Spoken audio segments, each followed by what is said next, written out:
Kadang suka penasaran juga ya guys, gimana sih cara menentukan titik pusat gempa di permukaan atau bisa disebut titik epicentrum gempa.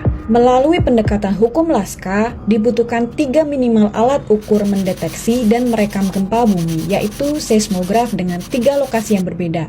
Sebagai contoh, pada lokasi seismograf A teridentifikasi waktu gelombang dengan melalui perhitungan hukum Laska ditentukanlah jarak epicentrum sebesar 300 km.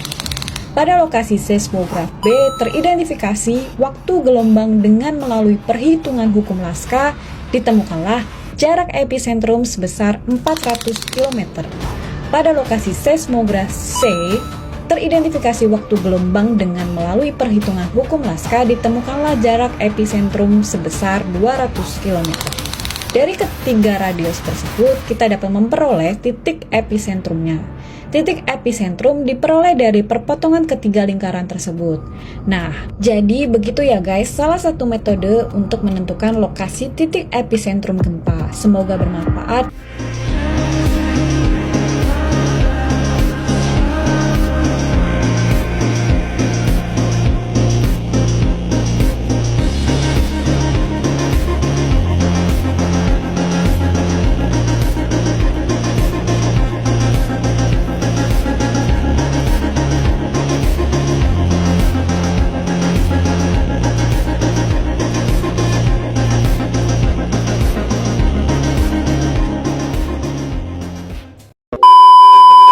Assalamualaikum warahmatullahi wabarakatuh. Perkenalkan, nama saya Vesta Dahi dari Prodi Pendidikan Geografi. Di sini saya akan menjelaskan tentang gempa bumi, yaitu di mana gempa bumi adalah getaran atau guncangan yang terjadi di permukaan bumi akibat pelepasan energi dari litosfer. Adapun penyebab gempa bumi secara garis besarnya itu ada dua, yaitu secara tektonik maupun vulkanik. Gempa tektonik terjadi karena adanya pergerakan dari dalam lempeng tektonik, yang merupakan dan gempa ini juga merupakan gempa yang paling besar dan yang paling banyak menimbulkan kerusakan.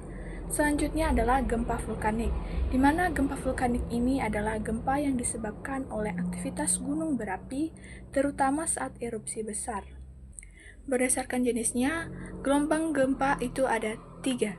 Yang pertama, gelombang primer, di mana gelombang ini merambat dengan cepat melalui padat dan bentuk di mana gelombang primer ini dapat merambat melalui bentuk padat maupun cair. Kedua, ada gelombang permukaan, dan yang terakhir sekali gelombang sekunder. Baiklah, di sini saya akan menjelaskan tentang dampak gempa bumi, upaya mitigasi gempa bumi, dan contoh gempa bumi besar di dunia. Baiklah, langsung saja saya akan menjelaskan tentang dampak gempa bumi. Dampak positif membentuk penelitian geologi, membentuk relatif seperti pegunungan, patahan, dan mengeluarkan sumber daya geologi, seperti air panas, air mineral. Sedangkan dampak negatif yaitu kerusakan infrastruktur, tsunami jika gempa di bawah laut dan mengakibatkan korban jiwa dan kerugian ekonomi, dan longsor akibat guncangan. Yang kedua, upaya mitigasi gempa bumi. Upaya mitigasi gempa bumi terbagi menjadi 3. Yang pertama, prabencana, saat bencana, dan pasca bencana. Prabencana yaitu edukasi masyarakat, pemetaan daerah rawan, penerapan bangunan dan tanah gempa. Yang kedua, saat bencana. Saat bencana berlindung di bawah meja, menjauh dari kaca atau jendela, keluar ke tempat terbuka dengan tenang dan ikuti jalur evakuasi. Yang ketiga, pasca bencana. Pasca bencana yaitu pertolongan pertama korban, evaluasi kerusakan, pemulihan psikologis, dan pembangunan kembali. Yang terakhir, contoh gempa besar di dunia. Contoh gempa besar di dunia terbagi menjadi 3, yaitu gempa Aceh 2004, magnitudo 9,1 tsunami besar di Samudra Hindia.